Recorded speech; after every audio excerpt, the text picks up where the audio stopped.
Good evening, everyone. I'm so glad you're with us. My name is Kiani Igwe. I'm with Griffin and Strong, the firm contracted by the state to conduct the disparity study, and I'll be leading some of our time together this evening with my colleagues. I'm going to give everyone an opportunity to jump on, but wanted to say hello and thank you for being prompt. We're excited to get started.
Hello?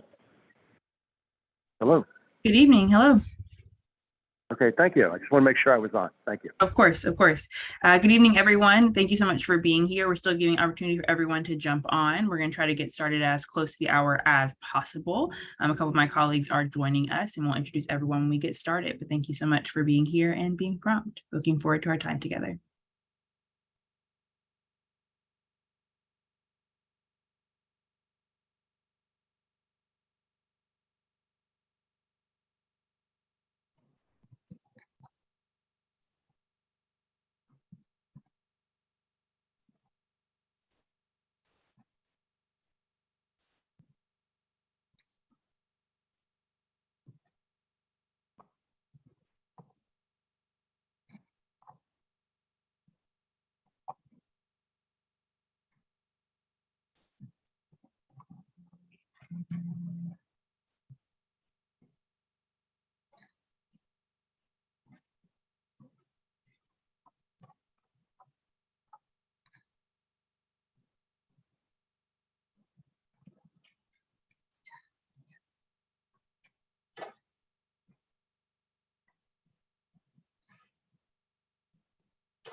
Hey, Jim.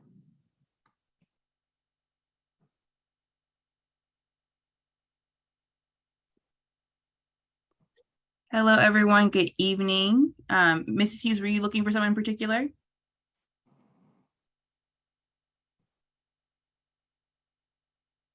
Okie dokie.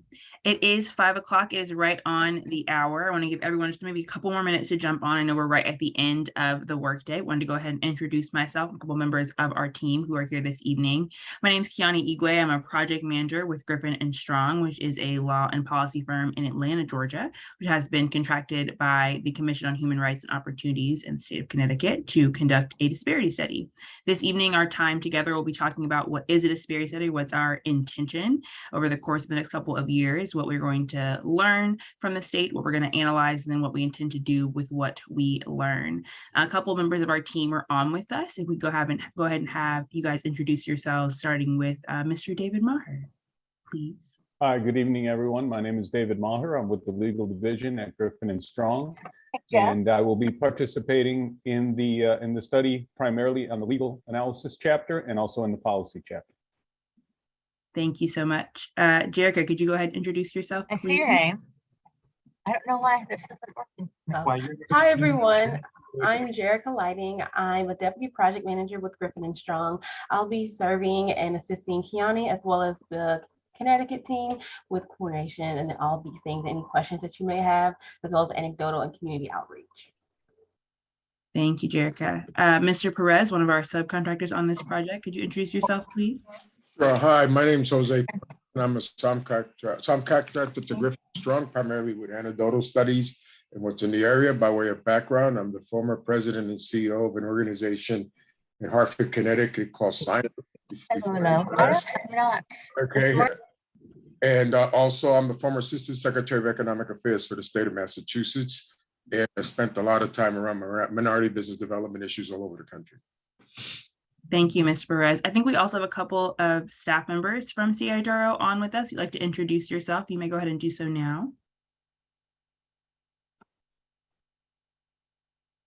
Hi, everybody. My name is Darcy Strand. I am the legislative and administrative advisor for the Commission on Human Rights and Opportunities. Some of you I've met before. I am working as the project manager for the state side from the CHRO, and I also see our executive director on here as well, if Tanya is able to unmute herself and say hi. And if you had another meeting, if you was inclusive, you may not be available to say hello right now. Might just be me for right now. That's all right. We're glad you're here. Thank you so much. We're going to go ahead and get started. And as I mentioned, the purpose of this conversation this evening is to let everyone who's here know sort of what is the disparity study, what are we trying to learn, and what are we going to do with what we learn. Our intention is to educate this evening, and then at the end of the slide deck together, we'll have open up for questions if you have questions about how the disparity study works. We'll also have some ways for you to get involved, and be a couple of us walking through this information. We'll have contact information for you at the end. If you have questions over the course of the conversation, please put them in the chat if you think you're going to lose them. We are also going to be recording this and posting on the disparity study website, something we'll get to in the course of our conversation. So if something goes a little bit too quickly, you need to revisit it, want to revisit it with people on your team, you'll be able to do that by going back and watching this recording. We're also having this meeting 2 more times this week. So if there are folks in the community you think should be here, you want them to learn about it and want to hear it from the horse's mouth, we'll be doing this again tomorrow at noon and then Thursday at 5 o'clock. Okay. Start video. What does it say the right calling? What is it? They're talking now. She's. Okie dokie, we'll go ahead and get started.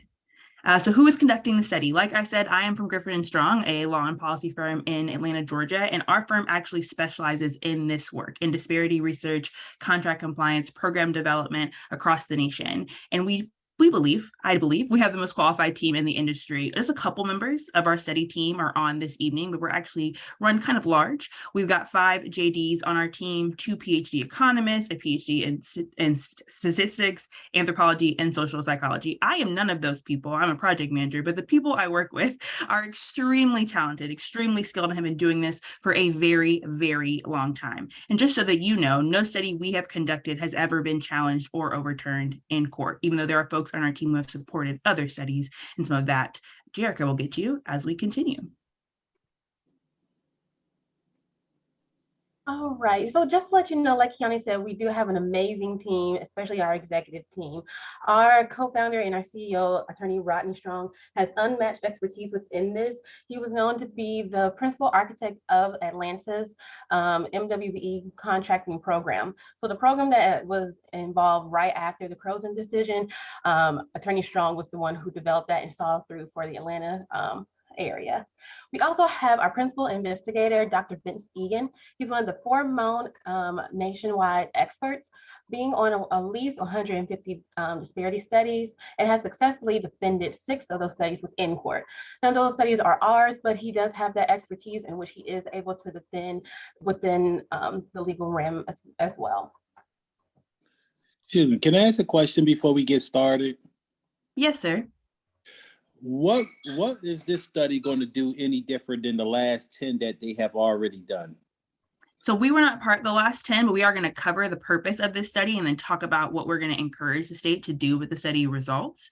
If you have issues about the way things have been implemented in the past, it might be something you can connect with state staff about encouraging them to do something with the results of the study. But we are going to cover all of our steps within the study, and maybe that will be different from the other studies, but I can't speak to those as we did not conduct them. Yeah, I mean, but it's going over, I mean, you're going way out to get a contractor from Atlanta to study something in Hartford that's been historically biased against minority contractors. And we're going over the same thing over and over again, doing study. How many studies do you have to do before action is taking place? There are already laws on the book that have not been utilized. So this is just a waste of time to all these contractors that's on here who've been going to every one of these studies, doing reviews with commissioners or at the state legislator, and it's just another study, another study, another study. They already know what the problem is. The contracts are not distributed fairly to minority contractors. This has been going over and over again since 1996. Every time you come ahead, they put another hurdle in front of you. So we don't need studies. All we need is legislation that's going to be fulfilled in these contracts. I hear you, and I understand your frustration. Unfortunately, I do want to indicate that the state's hands are kind of tied. The law requires them to have a disparity study every 5 years. Even if anecdotally, even if they're looking at all the information, they're saying, I know what's true. I know what's happening, and I can't say what's happening because I don't live in Connecticut and I'm not on the state team. They are legally required by the Supreme Court to have these studies regularly to either implement a program or to continue a program. So even if there are folks in the offices, folks you know, folks on the ground who know what's going on, and I hear you, I hear that you're frustrated, and that's valid. They have to do this in order to have a program that can stand, in order to do things that don't get overturned and challenged, and they can't do anything at all. So what is this study going to do? Another 5 years, we're going to come back to another study? That is the requirement every 5 years, but if you'll allow us to get through the presentation, and we'll answer any of those questions, but I do want to indicate your frustration is valid. They have to do this. They don't have an option to just implement things without a study in place. I do want to make sure we get through this information. And like I said, we're going to do questions at the end. So if you have a question that's just burning, you've got to get it out right now, like Mr. Elijah just shared, please feel free to put it in the chat. And I'll try to get them as soon as we can, but I want to make sure we get through the information in case your question is answered in the slides that we're going through. Jerica, I think you were talking about Dr. Price. Yeah, actually I'm on Dr. Hagigi. So Dr. Hagigi has over 30 years in data management, really focusing on large data sets, large collections of data. He was on the largest disparity study that was done in Texas, which included over 149 agencies and over 15 million records that he collected and analyzed so they can have their disparity studies. Dr. Price is named one of the 40 Black economists in the last 30 years with his academic influence, and has taught and given lectures and studies all across the nation. So it's possible that you guys already know this information, but in case there's anyone on the call who doesn't know this, a disparity study is a research tool that determines where the disparities are. So we're going to combine statistical information, anecdotal, qualitative, and quantitative to determine if there's statistically significant disparity in the utilization of firms indicated by race, ethnicity, and gender groups. It was also be used for race neutral groups, could be looking at disabled, could be looking at veterans, could be looking at small business owners. And so this is an objective research tool that studies how a government agency is procuring across race, ethnicity, and gender. As I indicated in just a moment ago, the purpose of the study is that these findings result in recommendations to remedy if there are statistically significant disparities found. It is our intention that those recommendations are accepted and implemented as policy. We do, as a firm, often participate in implementation. The purpose of the disparity study on its face is just to find out what is true and recommend what we believe can be done to remedy if there are any disparities. The following is a part of implementation, which is in the hands of the state. Next, we'll talk about the methodology and approach. But before we do that, we're going to talk about why we do disparity studies. Mr. Maher, if you could take over this one, I'd really appreciate it. Sure, no problem.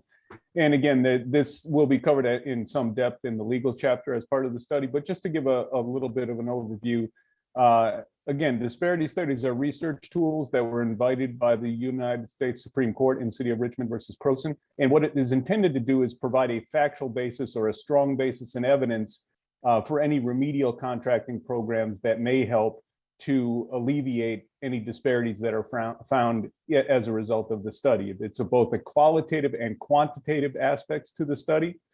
And essentially what the study is intending to do is to establish constitutional approval for such a program or program elements that are race or gender conscious. So the strict scrutiny standard applies to race-based programs.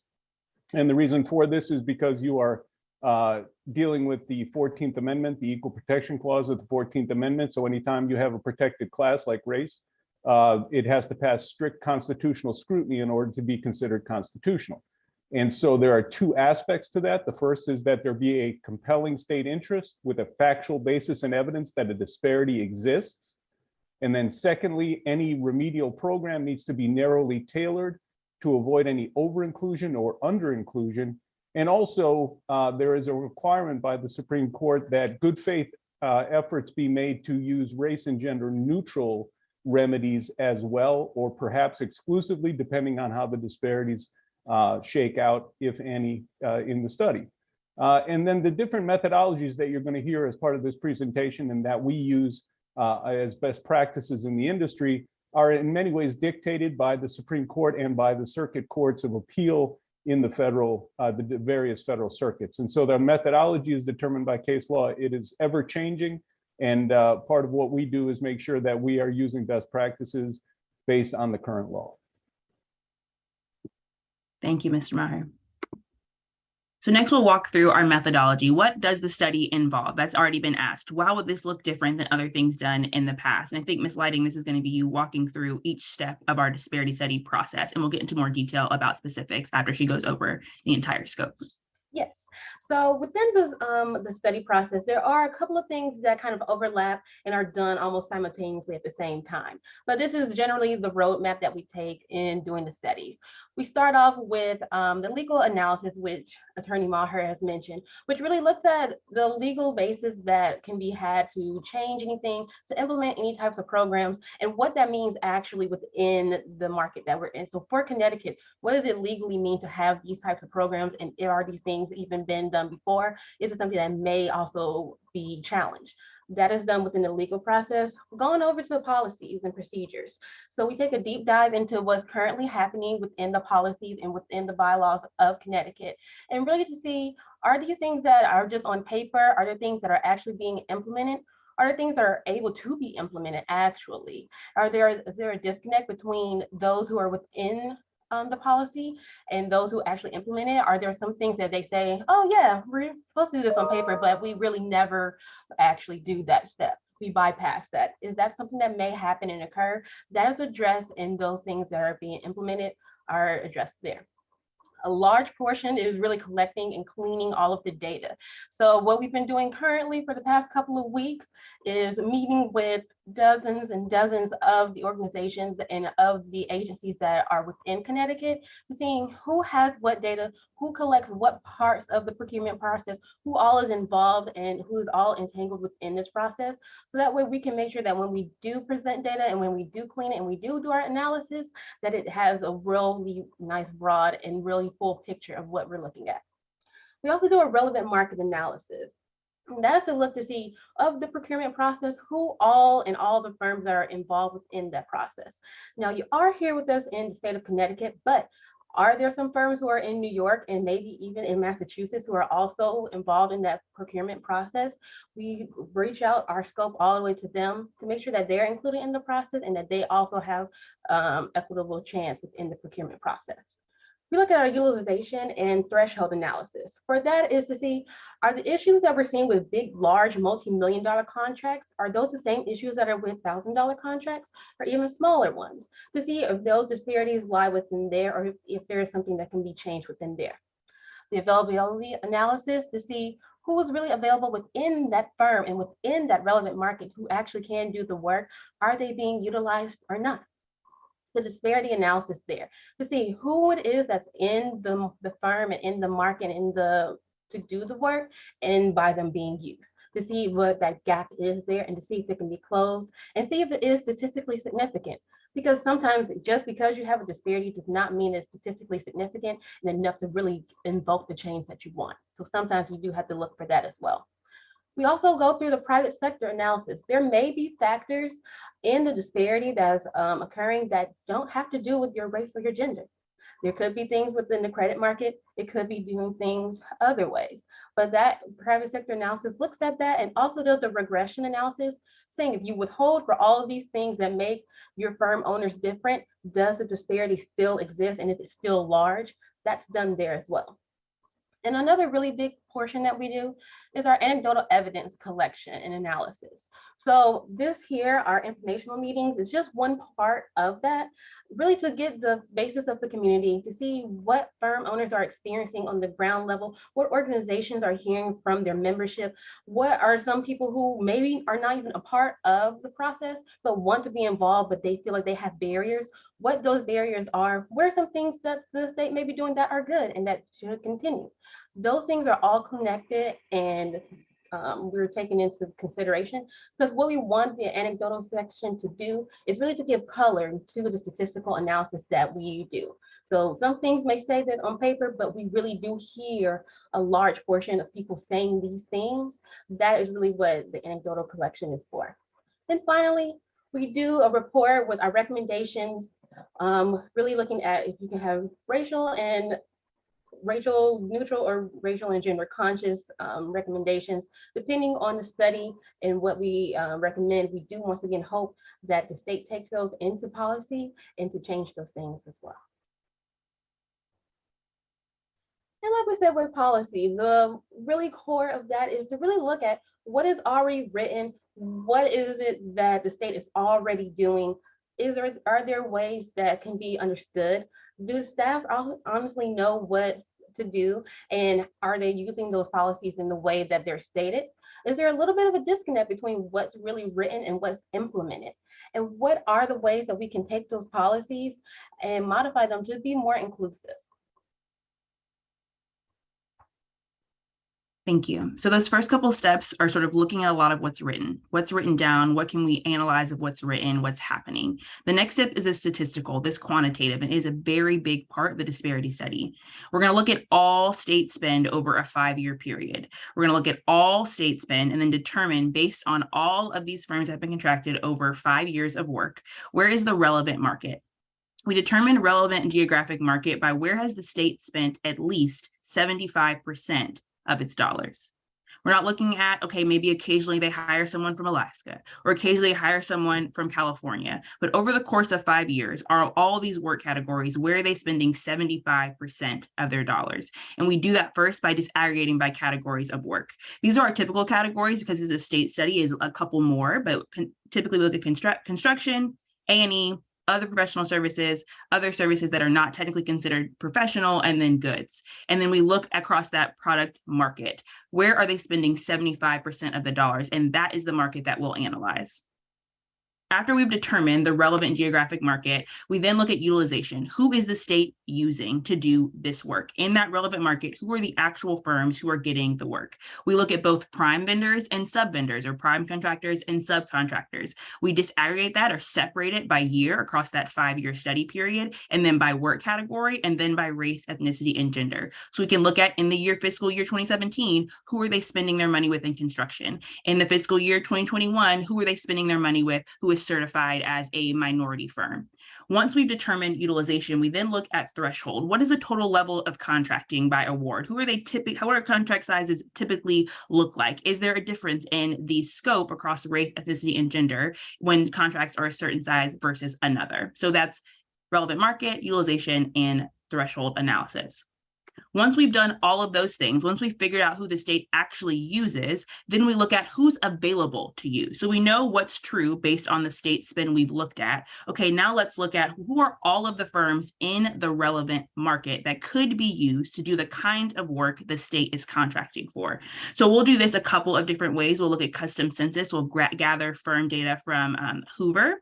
And then we'll also look at lists. We'll get lists from the state. We'll get lists from cities. We'll get lists from counties. We'll get lists from local organizations and see, okay, who are all of the firms that are in this relevant market that could do the kind of work the state has been doing in the last 5 years. Once we have utilization, who's been doing the work, and availability, who's available to do the work, we then compare those things. And then we get a disparity index. That tells us, okay, of the Black firms who have been getting the work versus the Black firms that are available to do the work, is there a disparity? We do that across every race, ethnicity, and gender, and disaggregated by work category. So we do it in construction, we do it in A&E, et cetera, et cetera. Once we determine that disparity index, we then need to determine if that is statistically significant. So we've compared, is that statistically significant disparity? And then like Jerica explained earlier, we then control for other factors like credit level, like available commercial loans, like the size of the firm, employees. We look at a couple of different things to control for. If all of those things are the same, is there still a statistically significant disparity in who's available and who's used, disaggregated by race, ethnicity, and gender?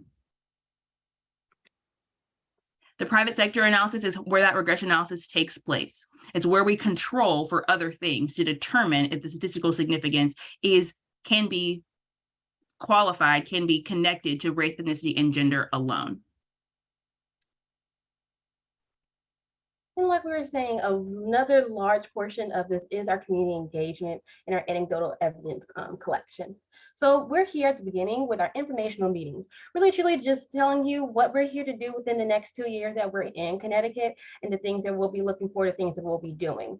We're going to eventually go into our anecdotal interviews. And so that once within that relevant market that we have, we're going to interview randomly firms, also disaggregated by race and gender, and to see what are those things that are happening within the firms and that they believe can be changed and or be different, and have those be compiled for us. We also then send out a survey to business owners. So to everyone within that relevant market, they get a survey to see, are there issues and are there barriers that are within their level to contract within the state. We do public hearings as well, which are really us collecting your testimonies, your experiences. You tell us how it's been within the last 5 years in Connecticut, how it's been before, what you're really looking to be different, what you're looking to have be changed, how you've done it, how you've heard someone that you know within your membership, how they felt that they should be able to engage with the community and engage with Connecticut. Those are within those public hearings that we really, really want to hear your voice and really, really hear what you have to say. Focus groups are similar to anecdotal interviews, but instead of them being on a one-on-one basis, they're within randomized groups. So that is to see if you, as a business owner here in Hartford, do you have the same issues and same things that are going on with someone who's in a smaller firm on the other side of the state? To see what are those themes and those correlations that we really can take back to the state and say, hey, all of your firms here are saying these same types of things, these same feelings, these same things are being evoked. Let's see if those can be something that can be pinpointed. We also do business organization meetings as well. So we look for our NAACP, to the LGBTQ community, anyone who are really organizations that may or may not be a part of the actual process as of right now, but may have membership that are a part or desires to be a part. We want to hear from you too, because as you see within the statistics, so the statistical analysis, we're only using the data and we're only really truly looking at firms that are already being used. So that is going to be a way for us to see the firms that are not being used, the firms that desire to be used, and the firms that maybe just don't want to deal with Connecticut anymore, if that is the case. And then as of always, you can always email us, and we have a very high social media presence as well. I'll make sure that we drop in our email there as well, because there may be, these are a lot of public facing meetings that we do. There may be some things that you don't want to share publicly, or that you don't want, your face to be attached. That can be shared with us in the email. We do still take that and give that over to our anecdotal partner so that your same feelings can be involved within the change that you want to see in Connecticut.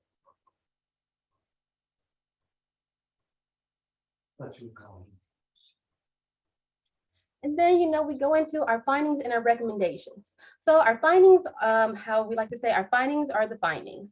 What we see apparent within the data and within the anecdotal analysis and within the private sector, that is what it is. But where the power really lies and where the change really can be invoked is within the recommendations. So we really looked at our detailed policy and review and really look at best practices and innovative approaches to combating the disparities that we see fit. We also had to get recommendations from the state of how they also want to include these groups that they see fit and how they feel that the disparity affects as well. So recognizing that some groups are not involved and how to get them more involved, how to allow those who are be sustainable and actually compete within the marketplace as well. So those things can change within the recommendations, but the findings are the findings. And the ways that you can always get involved is here. So you can always participate in the anecdotal interviews. We'll be doing calls and maybe even some email blasts for you to participate if you've been selected. We would love to hear from you, love to hear your candid, honest thoughts. If you get that survey, which will go out multiple times later on within the year, maybe even next year, fill that out for us so we can get a really good grasp of what's happening within the marketplace. Focus groups, if you could attend those as well. And then once again, when you come to our public hearings, really give us your true, authentic experiences, what you really hope to see in Connecticut, the things that you have that are frustrations that you believe are barriers. We would love to hear any and all comments within those public hearings and provide your input. And once again, you can always email us there at connecticutstudy@gspclaw.com. We'll always be happy to respond to you there. And then we also have our social media, which is here, which is our Twitter, which is @Griffin&Strong. And then there is a website that has all this information. It will also be the hub for where all of our recordings will lie, as well as like links once like the survey comes out and things of that nature, and to keep you abreast of the new dates. That will be there, which is portal.ct.gov/disparity study. You can connect with us there on our Facebook, our Twitter, and on our website as well. Thank you. That's the course of our discussion this evening that we have prepared for you. And now I'm going to open the floor for questions. I'm going to start with the folks who've had their hand raised using the Zoom hand raise function to make sure that those questions get answered. If at some point you do have a question, feel free to either drop that in the chat or use your raise hand function on Zoom. If you're not sure where to find the raise hand function, feel free to just put in the chat, hey, I have a question I want to ask verbally, and we'll call on you. We're going to do our best, since we are a rather large group this evening, not to just unmute and ask our questions so that people don't get spoken over and feel like they don't get heard. And I might not be able to know who said what if we do that. So we'll start with Mr. Sotil. I hope I'm pronouncing that correctly. What was your question, sir? You are muted, sir. Can you hear me? Yes, sir. Yes, this is Ricardo Sotil. I've been a board member of the Minority Construction Council for many years. There's the issue here. The gentleman before you all came up and he said something about good faith effort. That's the number one thing you got to get rid of. The good faith effort does not work. They call 3 or 4 people. Oh, we called people. They weren't interested. They don't call us back. They have their own people, but they use that good faith effort to eliminate us. And the laws on the books are good. We just have to enforce those laws. Thank you, sir. Appreciate that commentary. So I really don't have, I'm sorry?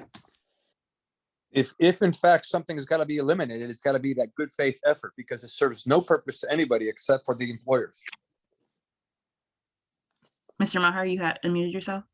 I did, and I just wanted to address that just briefly. And again, this will be a subject of perhaps a recommendation at the end. But I just wanted to tell Mr. Sotil that's not a new thing that we often hear that that's an issue in many of the jurisdictions for which we've done disparity studies. And so if that's something that we continue to hear through anecdotal interviews or through our policy interviews, that will certainly be addressed in the findings and recommendations at the end of the study to see whether there's a better way to accomplish the kinds of things that you're concerned about. So that is definitely something we're attuned to because we see that in a lot of different jurisdictions.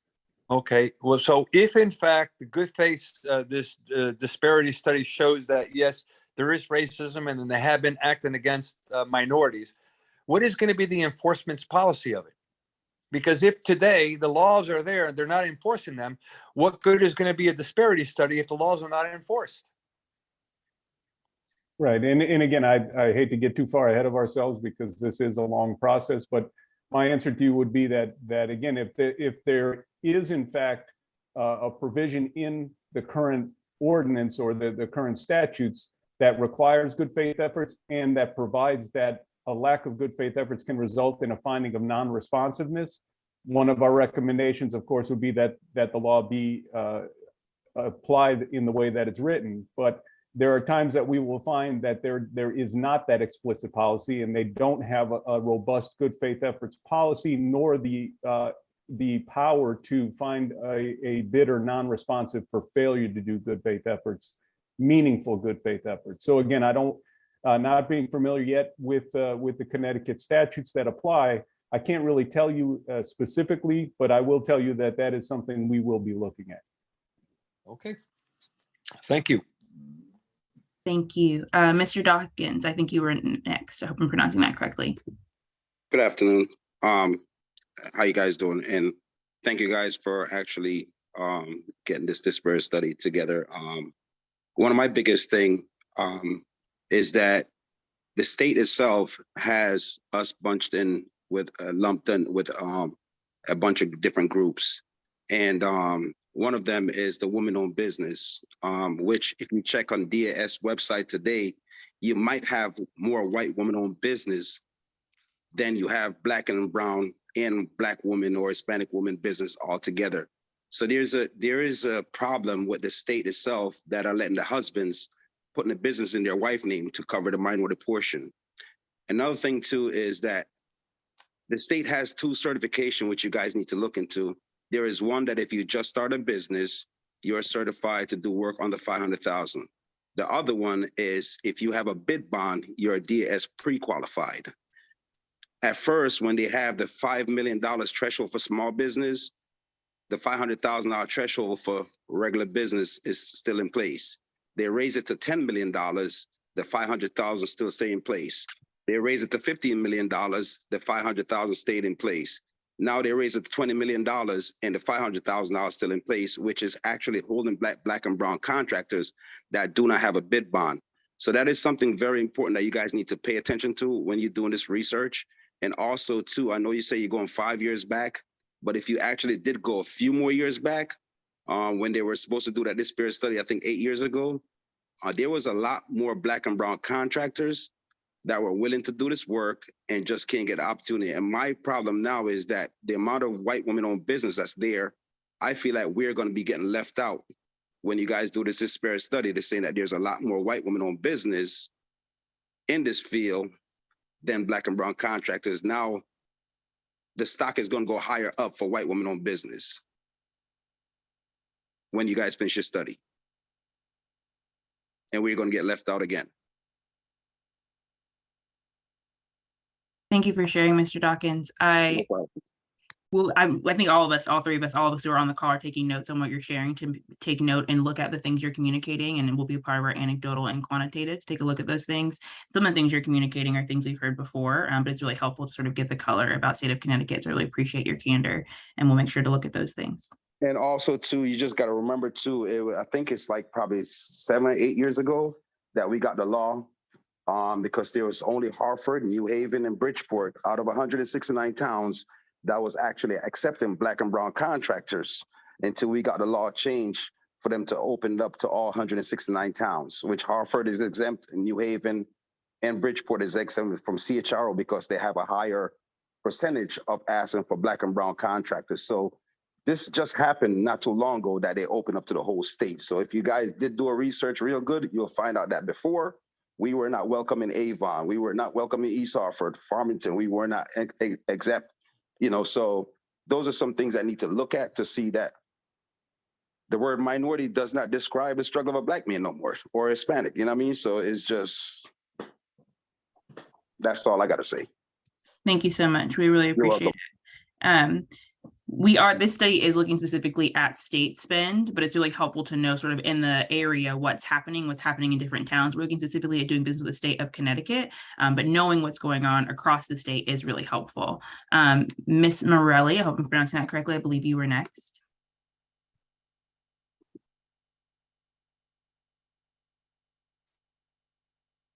Ms. Morelli, are you still with us? You still have a question you wanted to ask?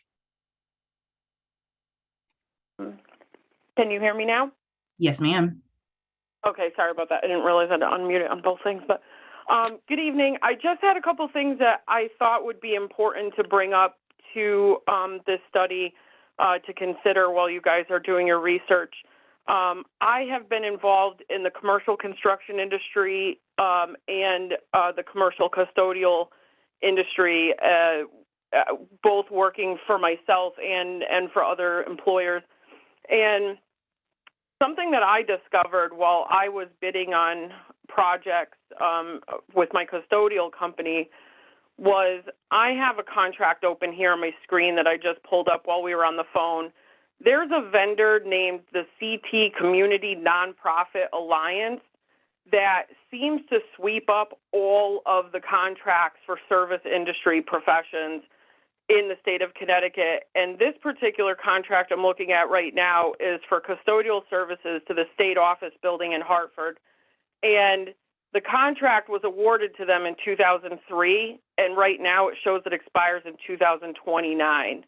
And they will put it out to bid every 5 years, but they will never award it to anybody else. And the CT Community Nonprofit Alliance, if you go on their website, they're a lobbyist company. And on the side, what they do is they offer jobs to disabled individuals with a helper, but they help companies or municipalities dig into the tax kickbacks of hiring labor that's disadvantaged or whichever. So it's kind of a double-edged sword of like, yay, they're giving somebody that's disabled a job, but B, they're giving everybody the jobs. And like for something like custodial work, sometimes even landscaping contracts they have, where there's just, it's endless. The contract never changes hands, and it's a really big disadvantage. Another thing I noticed, which was, I think this is separate from the state of Connecticut because it was in the judicial system for bidding on custodial work within the courts and the courthouses and related buildings. They had a rubric where they mandated, a minimum amount that you have to pay your employee and a minimum number of hours per night that they had to work. And they had like a rubric for bidding. And so even if you and they would tell you what the minimum hours were, such as 2 hours per night, even if you bid it at the bare minimum, which was what they were suggesting, people were being awarded at half that amount. So in order for them to actually pay anybody, either that person is getting their labor reimbursed for either 50% or free, or they are just not even following their own rules, which seems to be what a lot of people are mentioning on this call tonight. So I just wanted to bring that up. I haven't really seen a lot of this in the construction industry. It's more so in custodial, but if you look through the awarded contracts on the procurement site, on the portal, there's just so many on there that just never expire. These opportunities never really seem to get out to anybody. And I've since closed my custodial business, and I primarily just do construction bookkeeping now on my own. But this experience kind of stuck in my head of, you know, going through the walkthroughs with the representatives from the CT Community Nonprofit Alliance and seeing them kind of walk in there nonchalant in a room full of minority-owned businesses, women-owned businesses, knowing full on that no one else in that room is going to get the job. And they always show up half an hour late to the walkthroughs, and it's really a slap in the face for everybody who jumps through all these hoops to be registered with the state of Connecticut and the set-aside programs. But that was my contribution to the meeting, and I hope that you guys would think that that's important to really investigate as to, like, I think it really comes down to what everybody else is saying, actual compliance from the state side of, you know, enforcing the things they're supposed to be enforcing.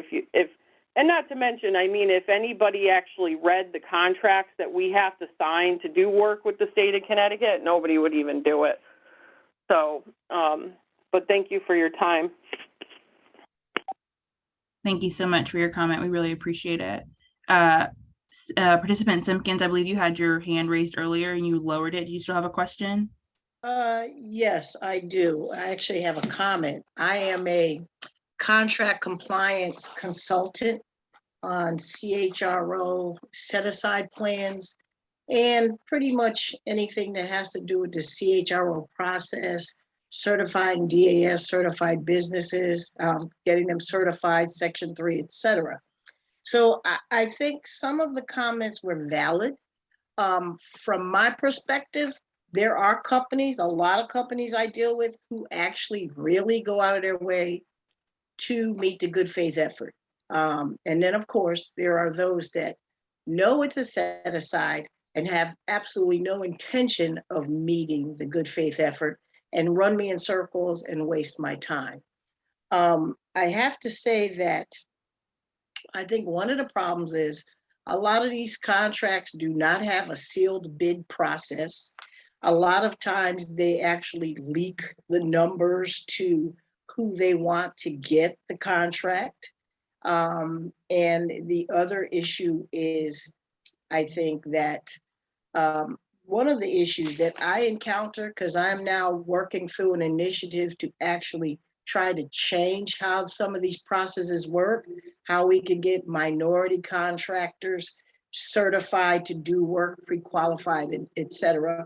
One of the problems I'm encountering is a lot of these companies, they want to go to the next level, but they don't know how. There's no training, there's no education. I think these barriers are put in place purposely so that these smaller minority companies cannot grow.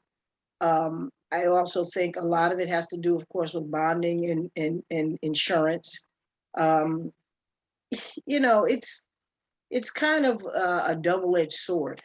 You know, on the one hand, I see some minority companies that get a lot of work or get all the work, while other companies, for whatever reason, I don't know if it's political, they know people, or if at a certain point, I'm told by some major companies, they don't even see race. They just go to the companies that they're comfortable working with that can get the job done.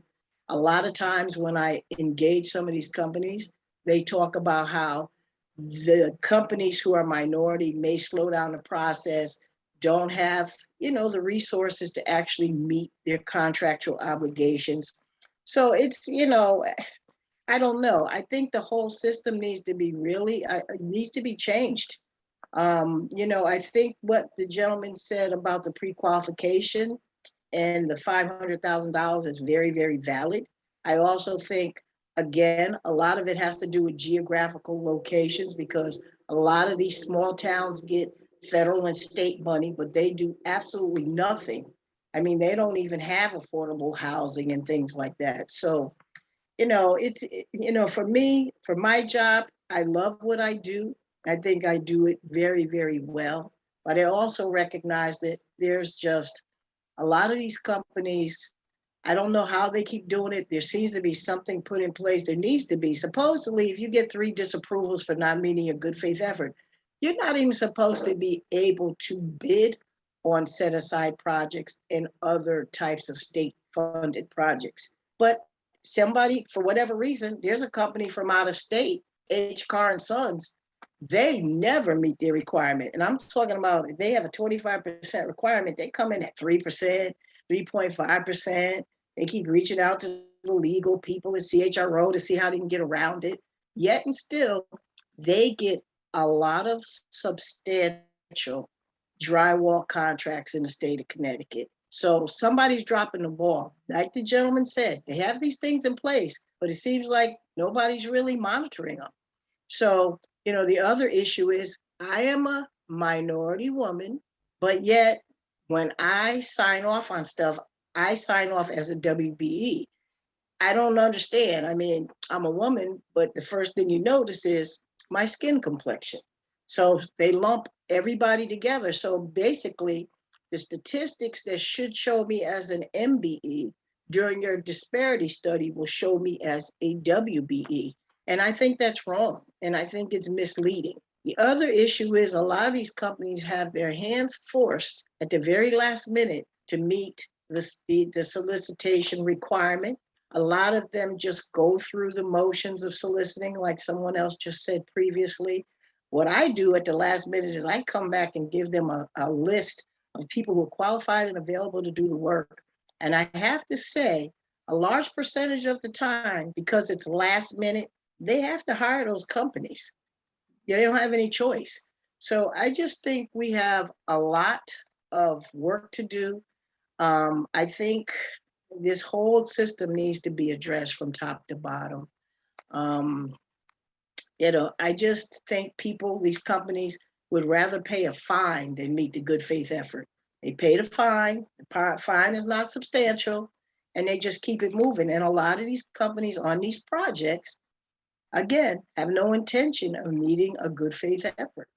And the same people keep getting the contracts over and over again. Something has to change. Thank you so much for your candor. I know I took several notes from what you shared, so thank you so much. Looking forward to having your voice as a part of the study. Participant Jones, I think you were next.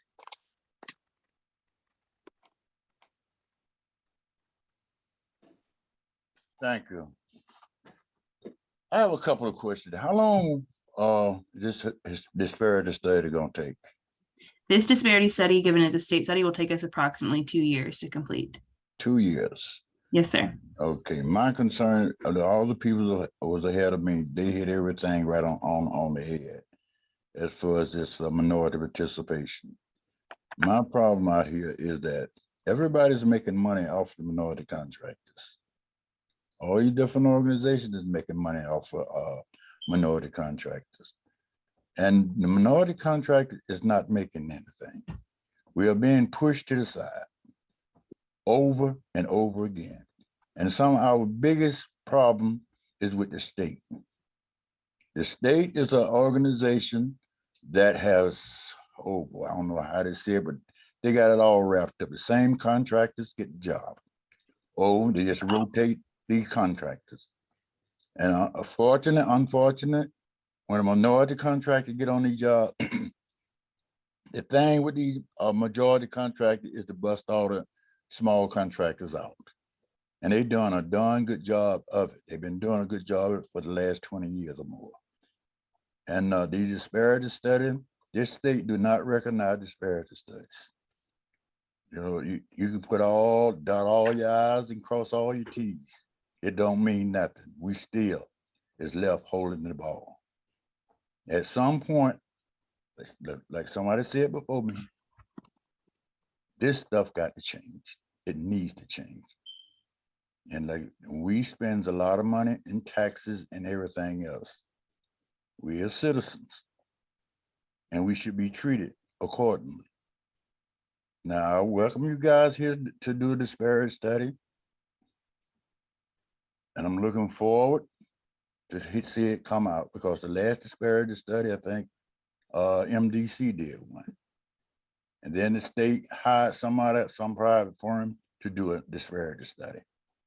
That was a few years ago. Nothing came out of that. State just gave money away. And, you know, I hate to see that this was gonna happen with this disparity study. We got contractors out here who's willing to work, want to work, and can work. This stuff about not capable of manning a job, not able to finance the job, most of it is true. It's true because finance, you can't get a bank to give you a $10 line of credit. You can run $40,000 and $50,000 a week through that bank. You can't get a line of credit. And different organizations throughout the town, it's a few of them that work with the minority contractors. But it's so many of them that don't care how we make it. The whole thing is, the bottom line is, they get a paycheck. They could care less whether a minority contractor get a paycheck or the other people that's working for that minority contractor get a paycheck. But I'm saying this to say that something got to change. You know, we're tired of these things being pitched to us over and over and over again. That we're here to help you. We will help you. We can tell you how to help you. My emails get flooded with people call email.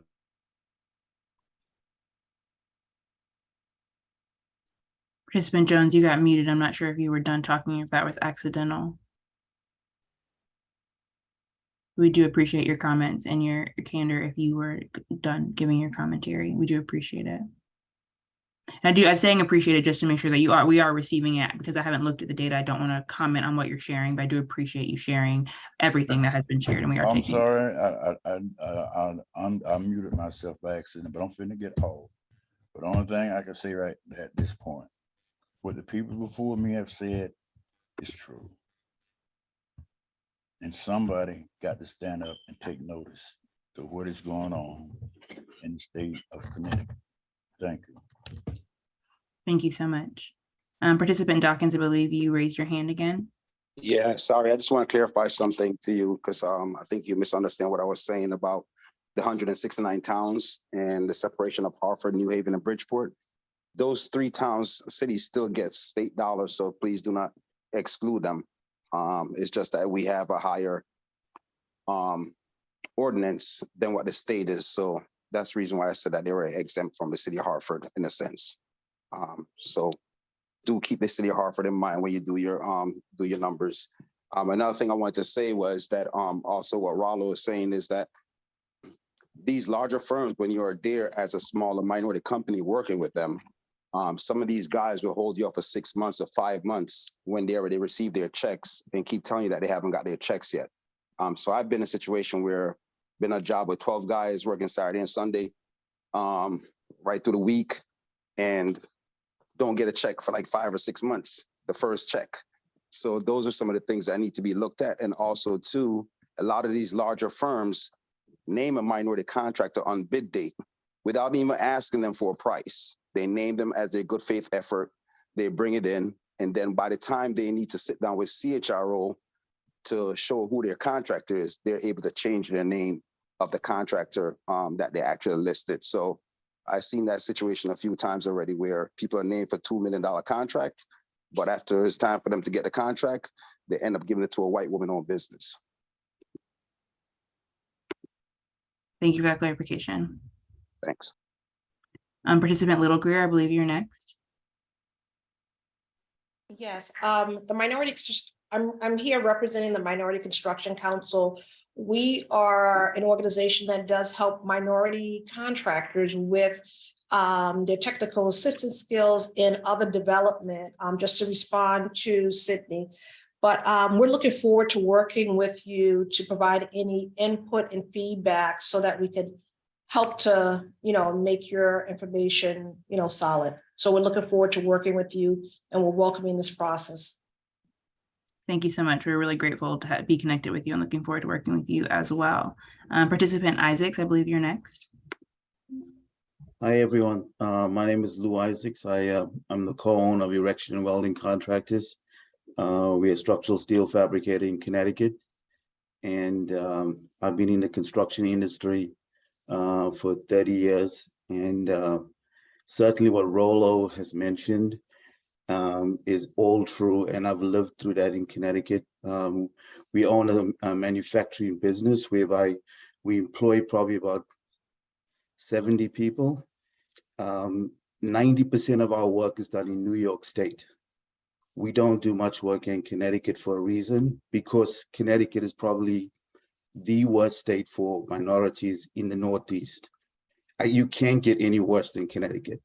I mean, structurally, the state, the CHRO system, the enforcement system is a joke. A lot of the contractors around us, they actually laugh at CHRO, and they know that it's intentionally under-resourced. The enforcement's not there. And, you know, we basically laughed at in the state as Black contractors. It's just horrible. I work in New York State because we can work there. There's a lot of opportunity as a Black-owned business. There's more enforcement. We treat it with significantly, with a little bit more respect, dignity. You know, it's just nothing like Connecticut. Connecticut is like, I would say it's analogous to like the apartheid system. That's the closest example to the state of Connecticut, as far as I'm concerned. It's just been structurally, socially engineered to make sure that as Black contractors, we can proceed. Because anything that's done here always looks forward. And no one looks at the things that have prevented us from getting access to opportunities: banking, bonding, access to working capital. All these things are significant to a Black-owned business. But if you were starting a business today, I would recommend someone doing work anywhere else. It's very difficult in Connecticut, and the system is structurally difficult. And especially the piece about what we need to go to progress a business.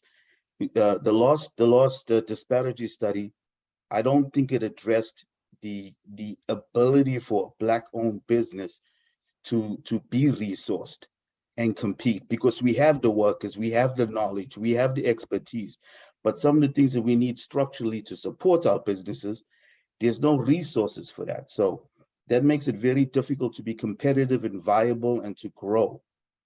It makes it extremely difficult. And I don't think the last study did enough to do that there, but the enforcement piece is it's so humiliating to hear these bigger contractors laugh at us about CHRO. They literally do that in the job meetings. You know, they literally laugh at us about CHRO and throw it in our face all the time. It's very tough to deal with. And so, you know, I think for me, I want to see something done about the structural difficulties that a legitimate business is facing in terms of access to working capital and things like that. Bonding, the bonding barrier is specifically there to basically limit our participation. It works very well. And I would like to see what the study can do by looking at other states' successes of how to include Black contractors in this industry, and what can be included in this particular study that's going to make it more enforceable and actually lead to more boots on the ground. You know what I mean? Ultimately, that's what we want to see in the public contracting space. And sadly, that's not the case in Connecticut. Is the study going to look at the income inequality statistics? You know, is the study going to look at that data and try to find a way to bring that into the contracting space here? Because, you know, in Connecticut, the average Black man's making half of what the average white person's earning. So it's, you know, you got a lot of issues there, just on income inequality issues that are a factor in the construction industry to get contracts. So it's tough for for some of our workers, because of those income inequality issues, to even be viable and be able to get opportunities. So I want to see if the study can look at try to tie the economic data and the opportunity data and access data into some type of way that's going to get us more opportunities. So I'm curious to see where that can go, and hopefully it can do that. Thank you. Thank you so much. I think some of what you're referring to will be covered in the private sector analysis, because the purpose of that is sort of look at not just state spend, but in the state marketplace where they're spending their money. What is bonding like? What is access to financing like? What is firm capacity like? And are those things barriers to doing contracting with the state? So I'd really encourage you to stay connected to this study and continue to provide those comments to see if that private sector analysis is meeting some of those things that you're asking about. Thank you. Of course. Participant Carlo, I believe you were next. Yeah. Thank you. I don't fit in as a minority, but I'm a small business owner. My business has basically been in business for over 50 years.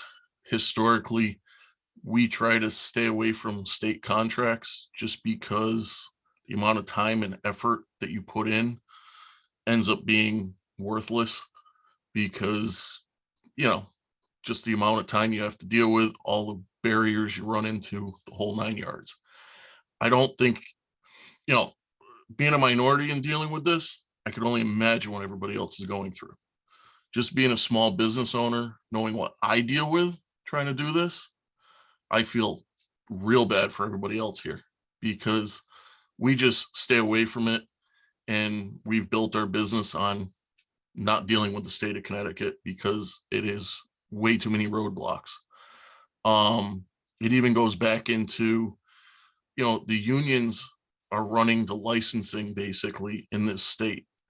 When I had to go and get my license for what we do, everybody on that licensing board, except for one person, was a union member. When you have to hire licensed people, but you can't find them because of the barriers of the state, I think it's a lot bigger issue than what, I think this is kind of almost too narrow. It's not just a minority issue, it's a system-wide issue. That's what I want to put out there is I think there's more going on than what you guys are just dealing with. So just figured I'd mention that. Thank you so much for mentioning it. We appreciate it. Thank you. I don't currently see any other raised hand, but want to provide an opportunity one more time to ask any questions or provide any commentary specifically about the disparity study process, or comments that you want to add about your experience in doing business with the state of Connecticut, as we've had a very rich conversation in that topic already this evening. So opening the floor one more time, whether you want to provide your commentary in the chat, you can do that to everyone, or to myself, Jerica, or David directly. You can raise your hand using the raise hand function, or if you're still sort of stewing and thinking, please feel free to use the study email and provide your commentary, especially if you feel like your comment is too long to say right now, or you need time to collect your thoughts. If you're an internal processor, any of those things, we do collect commentary over the course of the study. So for the next 2 years, anytime you have something you want to share related to this topic, and this is positive, negative, everything in between, please feel free to use the study email to provide that commentary. But if there's any more comments this evening or questions, we will take them now.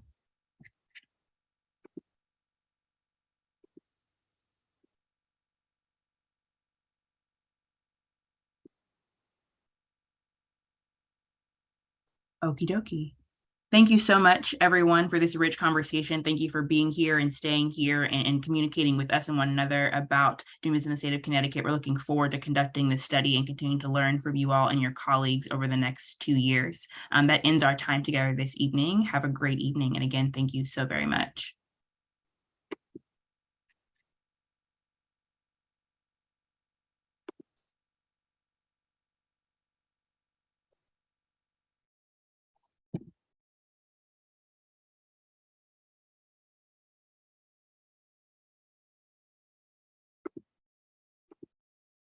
Good evening, everyone.